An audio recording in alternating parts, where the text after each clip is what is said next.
I like salad. Do you like salad?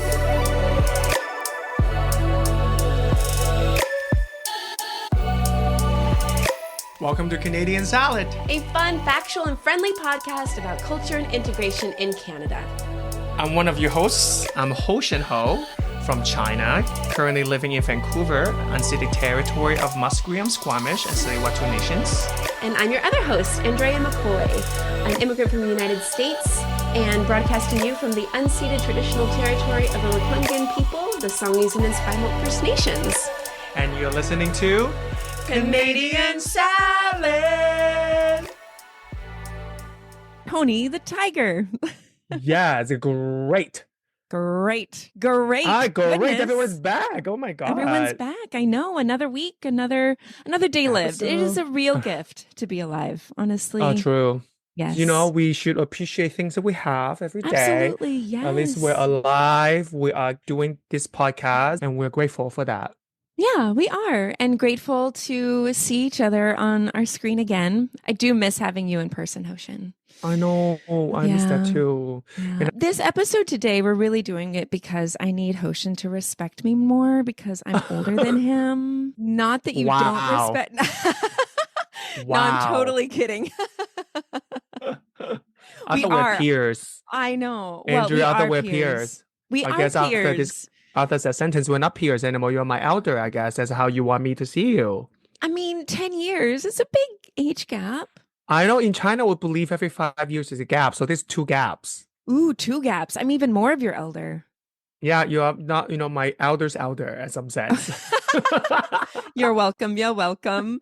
No, all in jest, but we are going to talk about the culture of aging and getting old. Mm-hmm.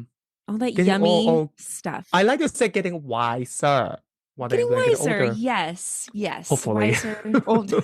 I know, right? I know. There are some older people that I think, oh, I want to be just like them. I want to be, I don't know, curious and not necessarily just kind of stuck. I want to be open-minded when I'm 90. A lot of people are not like that though. Like my mother. No offense, I love her. No, my dad too. Some people are kind of stuck. But I think really there is a perception of how different cultures or even different countries view growing an elderly population. So before we get into maybe the global kind of landscape of aging, Hostion, how do you view it? How do you view getting older? First, I am Asian, so I never get old until I'm like 60, and then I'll become like a prune, like a raisin.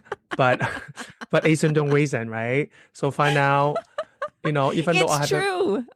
I know, even though I am technically 33, I still look like 19. Thank you, you're welcome. It's true. You had a youth bus pass, and I used it one time, and the bus driver got after me because he's like, "Ma'am, this is a youth bus pass, and you're not a youth." I was like, rude. Okay. Oh my God. Anyway, so but sorry. yes, I know it's I true. scammed the Great system. Skin. You did. Yeah, good for you. When I was, no, because I was poor student, so I have to, I'm so sorry, Andrea. I put you through that. It's okay. It's okay. People put me in my place all the time. It's fine. But anyway, so I guess being Asian, being, being blessed genetically, I don't usually see, when I was turned 30, I really feel it because I think being a gay circle, there's huge emphasis on age.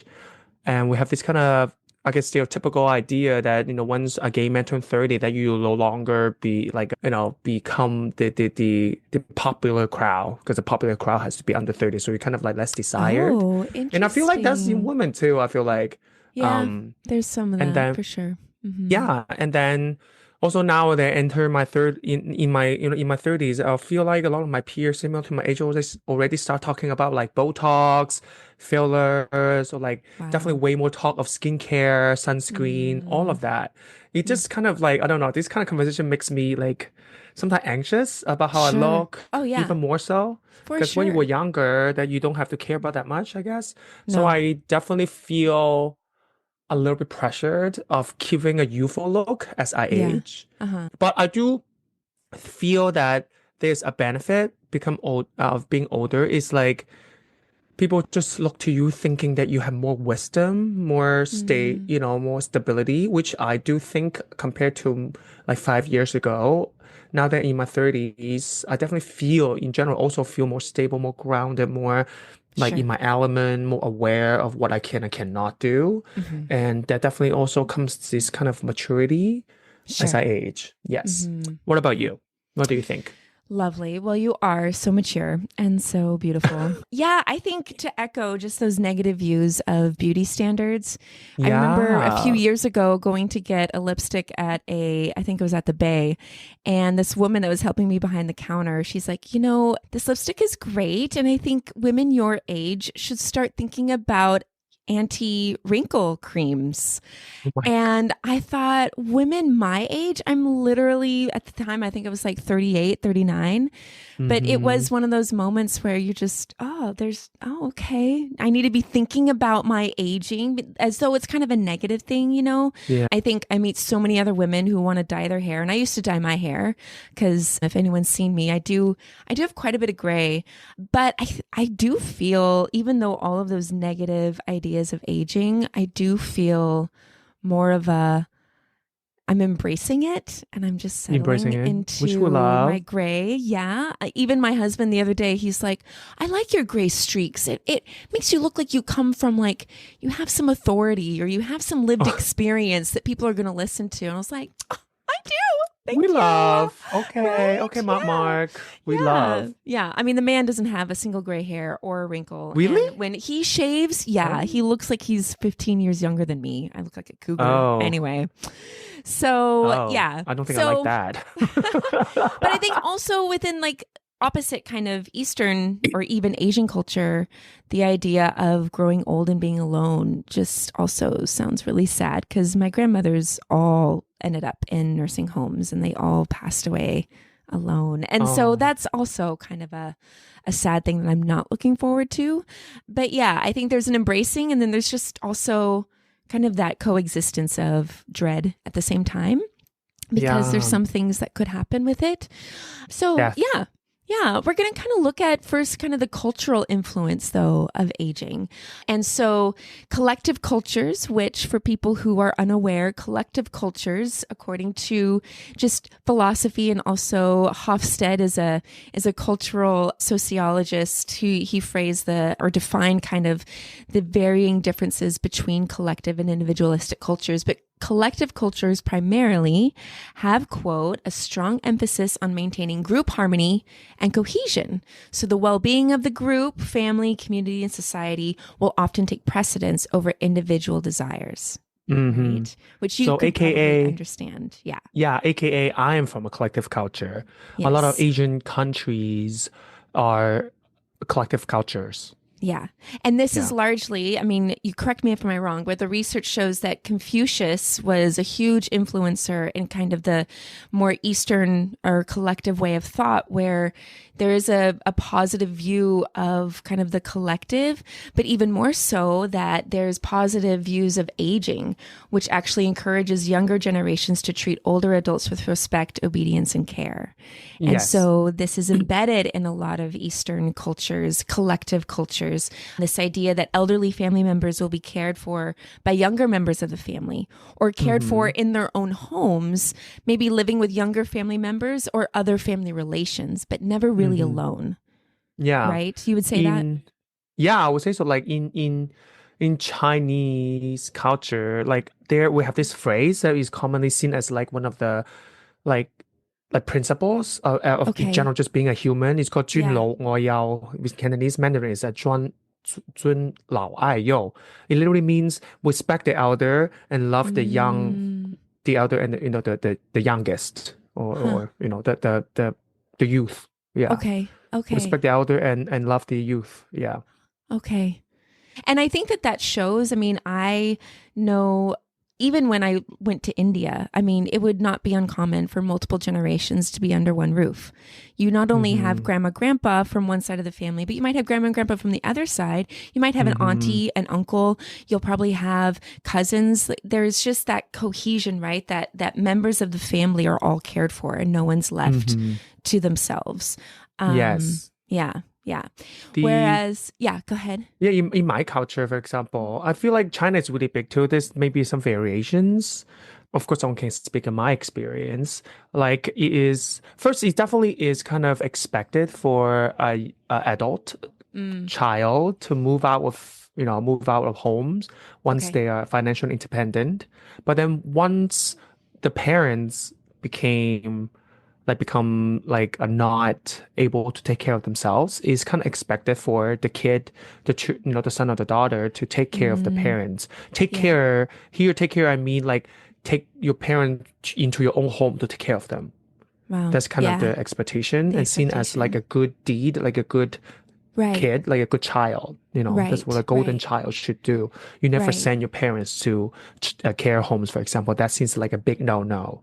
Yeah. Yeah. Mm-hmm. No, and that's true because that's about the well-being of the group as opposed to, you're not thinking of yourself, you're thinking of your family and the impact that has socially. I mean, that's a very big difference than my culture, which is very individualistic. So in contrast, Hofstede defines individualistic cultures as, quote, a strong emphasis on personal autonomy and individual freedom. So people are encouraged to pursue their own goals and desires, and individualism will place a premium on independence and self-reliance. Relationships are important, but there's less emphasis on interdependence, and we're encouraged to be self-sufficient. So, and you'll see this, there's a lot more of this in Western countries, and it's becoming more predominant, I would say, in Eastern countries with just maybe lower birth rates, which might be China as well, Japan, but almshouses or the original retirement centers, right, were originally invented by the Dutch in European countries, they were homes for the poor, disabled, orphaned, or elderly. So, right. So that was kind of the original beginnings of care homes for the elderly, because typically if you had lower income, you couldn't necessarily, right? If you couldn't work, you had no way to afford groceries, bills. And so people from poorer classes would usually end up in these alms houses. Now, if you were rich and wealthy, you had servants. You could have servants take care of you when you were, until you were 90, until your dying breath, right? So wealth really enabled you to have that care. You may not have had that family care, but you at least had care. So that, yeah. And that's out of a news article in 2021, Next Avenue, How Do We Get Here? The History of Nursing Homes. It's a really sad actual story, but that is that's kind of the origin story of the nursing home, was alms houses.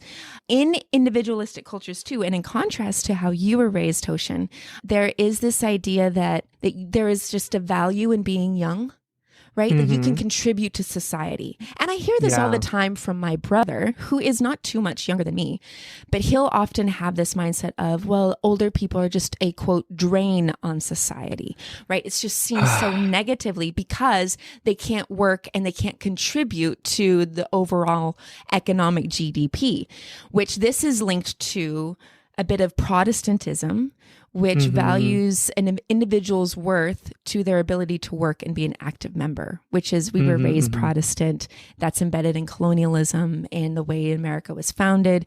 I think it was Martin Luther King was like, how can you expect us to pull ourselves up by our own bootstraps when we don't even have any boots?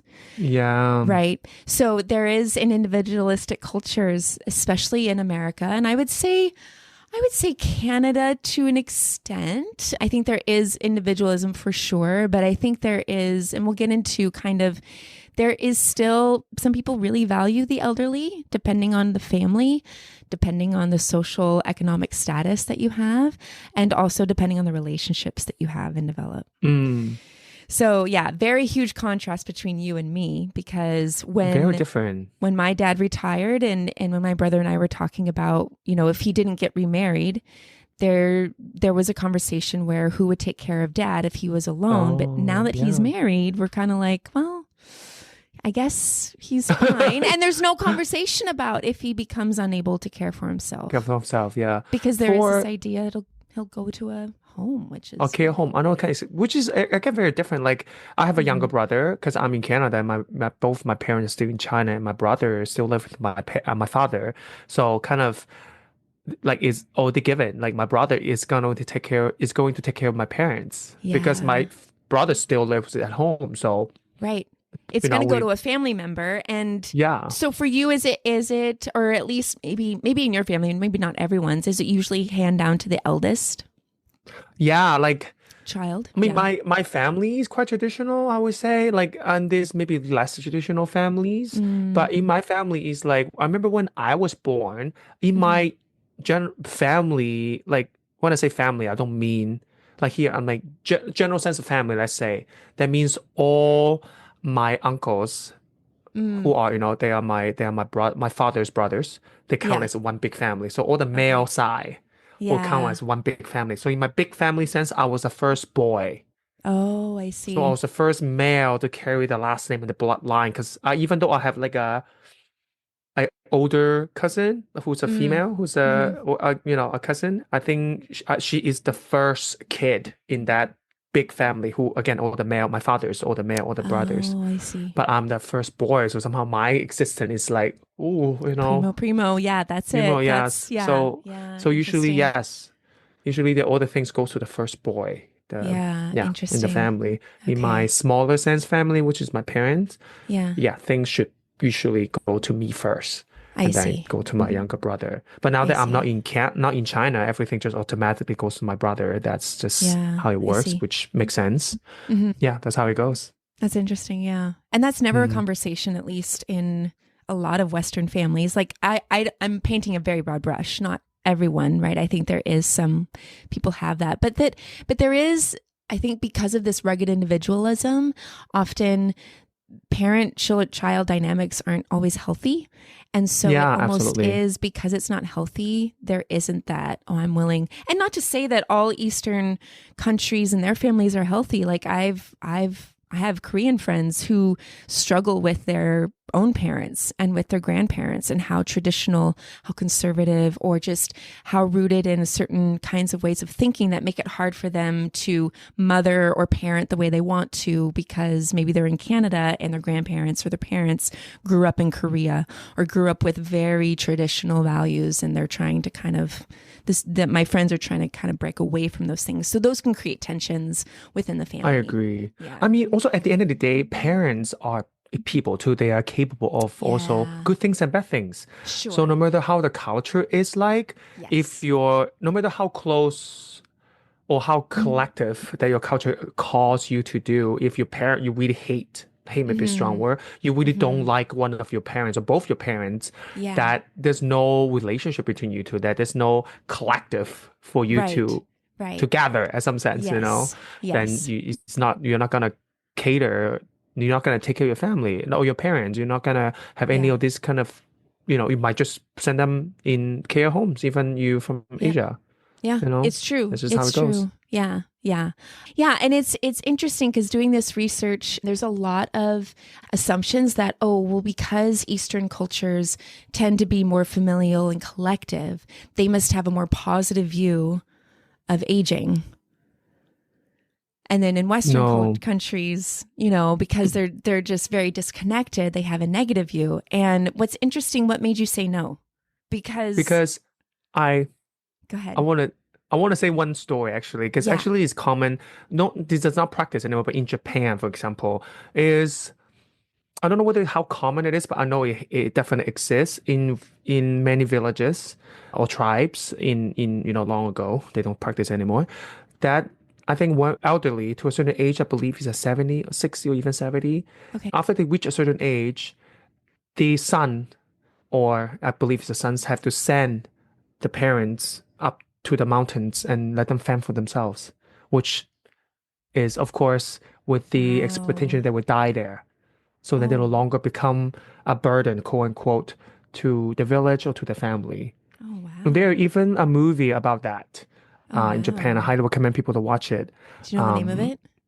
I forgot, but if you Google like Japanese movie, a son carrying mother to the mountains for death, something like that. But that is one example of like, yeah, maybe like this kind of stereotype exists, but that is Yeah. not really true. Also like Yeah. Asia also a big country.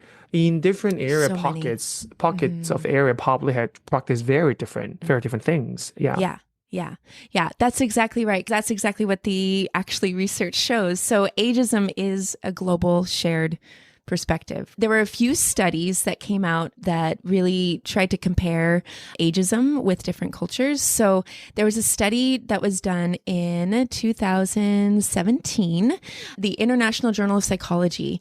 They actually surveyed over 500 people from the UK and Taiwan to see, hey, what is this East-West aging debate? And is it true that people from more Eastern countries tend to favor aging more or have a positive view of it than Western countries? And actually, the data showed that it's really nuanced.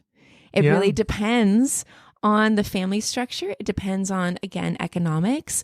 And sometimes it depends on just now you might have Taiwanese people who will default to the care of their aging grandparents or their aging family as opposed to the UK. But as far as the way that they perceive aging in general, it's pretty unanimous across the board. There was another study that was really, really interesting to read. Perceptions of aging depended on how, if you asked a certain question, how people saw that. So there's this article out of the National, let me get this right. It's the National Library of Medicine. Are Asian cultures really less ageist than Western ones? It depends on the questions asked. And so what they found was that when you ask questions about, well, are people when they age, are they physically attractive? Everyone was like, no, not really. Everyday tasks, aging, it just becomes harder to do those things, and learning new things is really hard. But then Asian countries and other countries that were surveyed in this survey basically said that actually we all mutually agree that aging, there is an increase in a person's wisdom, in their knowledge, and that we do have varying levels of respect for someone who was older than us. So the research shows that even though there's these assumptions, like actually human nature pretty much shares unanimous views of aging populations, even though we might care or act differently around them due to cultural influence. Yes. Yeah. So we're all the same. So we're all the same, basically. Yeah, exactly. So it's more nuanced. There's a wonderful article out of the Huffington Post, and it's 7 cultures that celebrate aging and respect their elders. So we're going to go through 7 countries, cultures that actually have positive things to say about aging and elders. So in Greece, according to this article, the stigma predominantly doesn't exist with aging. The term old man or old person literally means wisdom or closeness with God. So it is this kind of reverence for the person and where they are aging, which is actually a really cool perspective to see.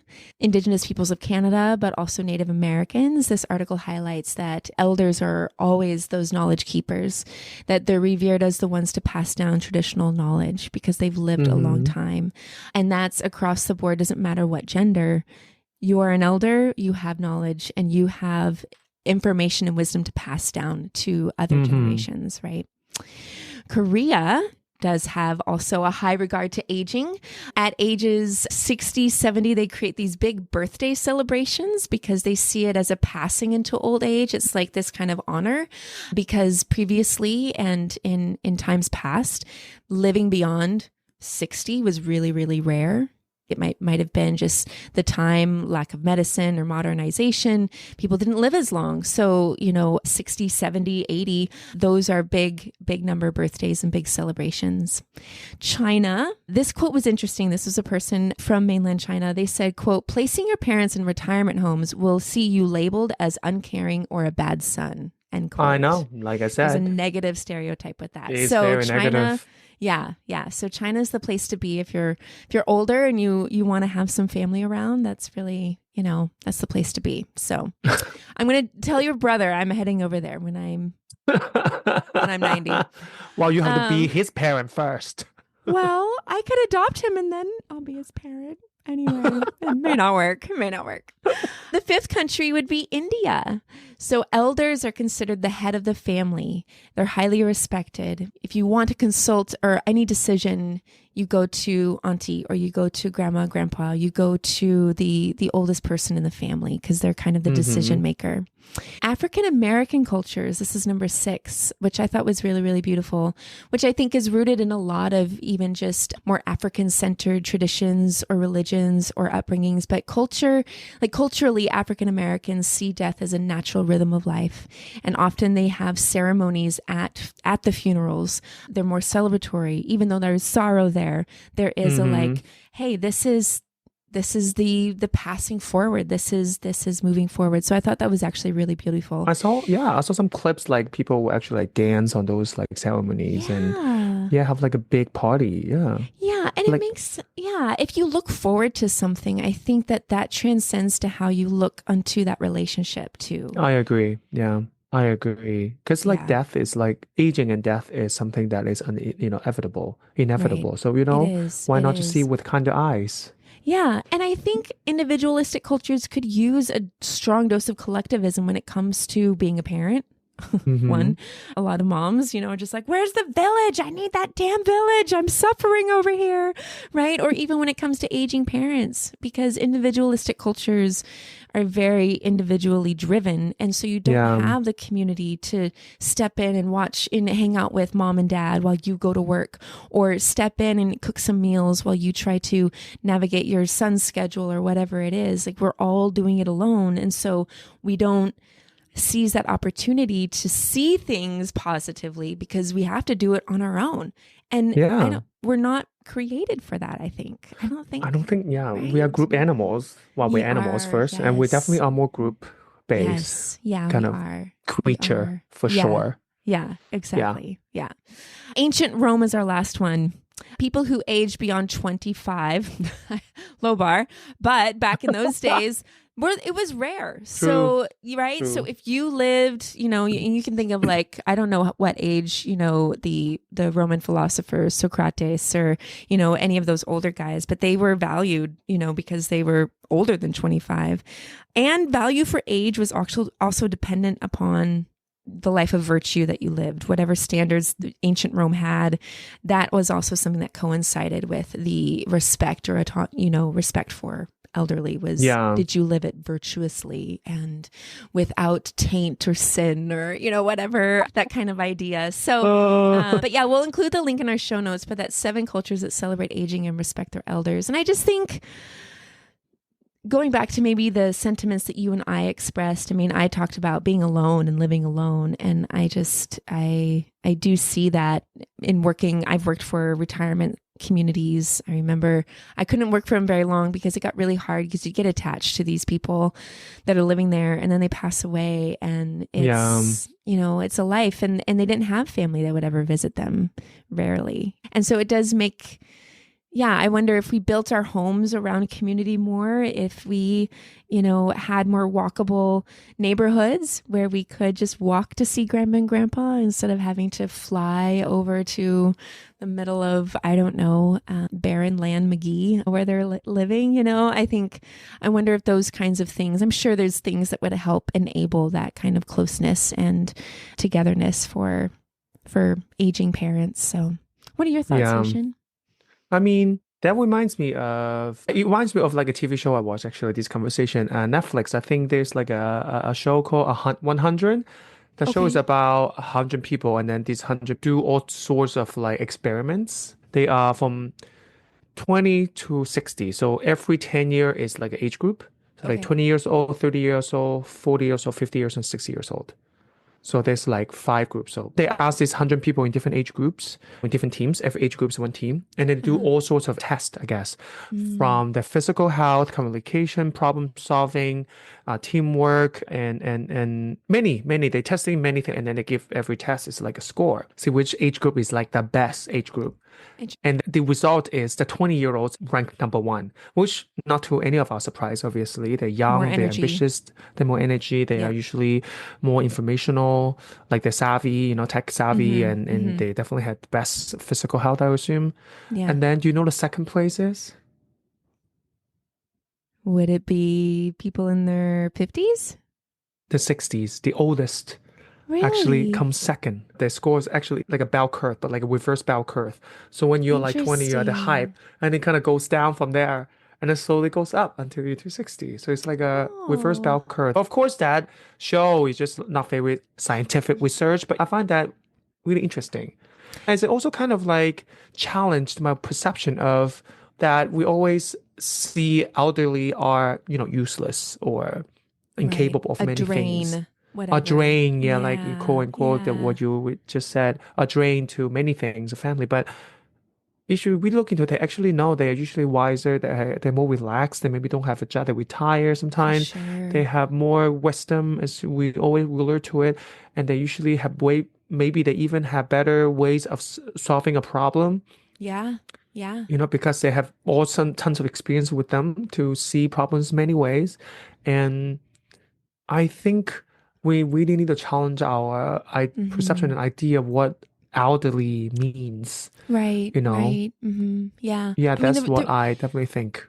no, I appreciate you saying that. I feel like people at the age of 60, 70, 80, they've contributed more than enough to any kind of Hmm. economic economy. Like when they were able to work, and just getting outside of that maybe capitalistic mindset of, well, you contributed financially, therefore you have value. Kind of like the way that people see immigrants. Well, they're, unless they contribute to our economy, then they're of no value, right? Whereas instead of thinking about that, thinking about the incredible ways that they actually give warnings to younger people, say, hey, be careful. Before you jump into that decision, you could be making a wrong thing. Or, hey, this worked for me. Maybe try this, right? That there is that level of wisdom. Yeah. I absolutely agree with you. I Yeah. think we definitely need to like challenge and change our perception of aging.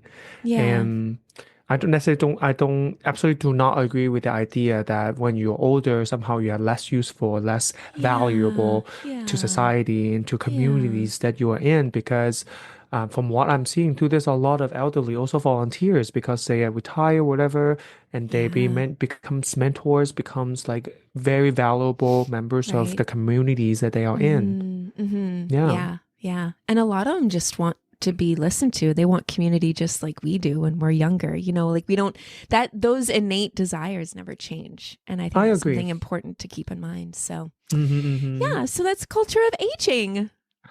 Culture of aging, indeed. So we are going to end this episode, I can't think of any aging puns, but we are going to encourage all the gray hairs. No. Okay, I'm done. Canadian salad pop quiz. I don't know what I was going to say. I don't know what's trying to end with that. Oh See, my our dear gosh. listeners, sometimes you want to drive it to somewhere, but sometimes there's nowhere to drive to. There is not. Nope, just driving into a wall. That's Andrea. So we're going to do our Canadian salad pop quiz. It is a question that both Hostion and I will ask each other. We don't know the question or the answer, and we'll see who gets it right this time. So, Yes. Hostion, would you like to go first, my love? Yes. The question I have is, who is the oldest person in Canada? Ooh, a great question. I'm going to take Or a... an age, or you just guess an age. If you cannot guess the Just name, you guess- can guess the Oh, age. yeah, I can't guess the name. I would guess Joe Smith, and I would be totally wrong. Actually, probably a woman. Probably a woman, because women last longer than men. That's correct. The I'm age, how about gonna that? The oldest. like the age. 113. 113. Oh my God, you're very close. Yeah?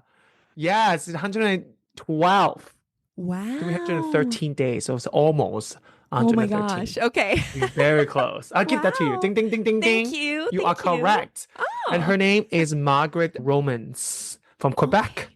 Oh, Margaret, happy birthday. Well, in March 16 will be her Hey, birthday. That's big. That's Almost. a long time. Yes. Wow. And all the top 7s are all female. Yep, it's true. And I think that has to do with the way that we build communities because we're very community driven. So men, I think if you're more community driven, you'd last longer. That's Maybe. my theory. Maybe. Anyway. Yes. Okay. But yes.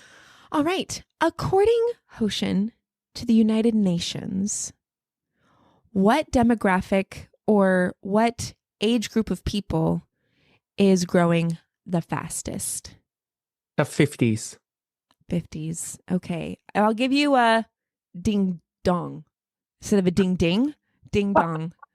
because you're not that mean? completely right, but you're not completely wrong. So it's 65 years plus. That age population is growing more rapidly than the population below 65. Okay, and it's 65. projected, the UN projects that by the year 2050, the number of individuals aged 65 years or above across the world will be twice the number of children under the age of 5 and almost equal to the number of children under 12.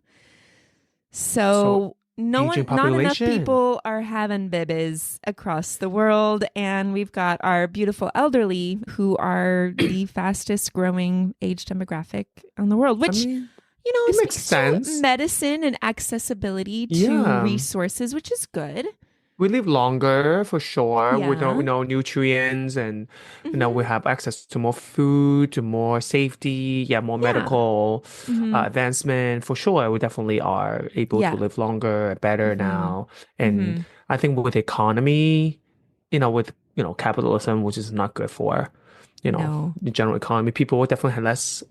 I have more reservation to have babies because they definitely have less money, money to give to a younger generation. Right. No, it's true. It's true. So there you go. That's the United Nations. Well, join us next Tuesday. We'll have another new episode drop your way. And thanks for joining us and inviting us into your head, your home, your ears, your car. On the toilet. I don't know. Yes. Maybe. Anywhere. We're everywhere. Just anywhere you can bring your phone with you.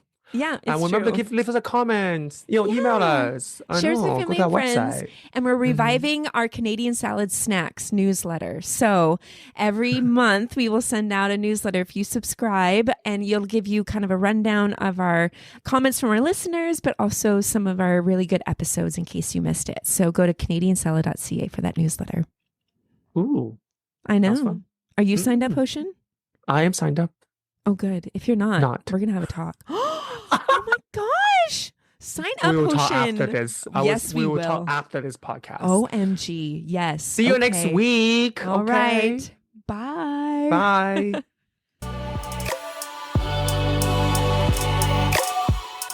Canadian Salad is written and produced in British Columbia, Canada by Hostion Ho and Andrea McCoy. Theme music is by Revered from Pixabay.